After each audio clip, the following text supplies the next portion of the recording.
Hi hello இன்றைக்கி ஒரு சூப்பரான பீர்க்கங்காய் பொரியல் எங்கள் ஊர் ஸ்டைலுங்க. வாங்க பார்ப்போம். ஃபஸ்ட்டு ஒரு கடாய் எடுத்துக்கோங்க, எண்ணெய் ஊற்றிக்கோங்க 2 டேபிள் ஸ்பூன். அதில் கொஞ்சம் கடுகு சீரகம் போட்டுக்கோங்க. அது கொஞ்சம் பொரிஞ்சு வந்ததுக்கப்புறம் கடலைப்பருப்பு, ஒரு 2 பல் பூண்டு, பச்சை மிளகாய், கருவேப்பிலை இதெல்லாம் போட்டுட்டு ஒரு 2 செகண்ட்ஸ்க்கு அப்புறமா ஆனியன் போட்டுருங்க. நான் ஒரு ஹாஃப் ஆனியன் போட்டிருக்கேன், பெரிய வெங்காயத்தில் ஹாஃப் போட்டிருக்கேன்.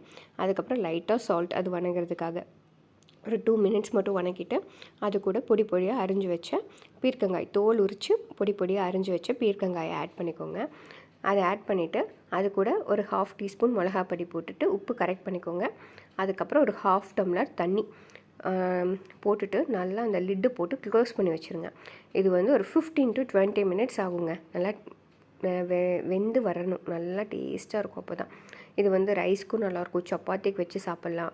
எங்கள் சைட்லலாம் நைட் செஞ்சால் சப்பாத்திக்கு, ஆஃப்டர்நூன் செஞ்சால் ரைஸ்க்கு. இது கூட வேறு பருப்பெல்லாம் எதுவுமே தேவையில்லைங்க. இதே ஒரு கம்ப்ளீட் ஃபீல் கொடுத்துரும்.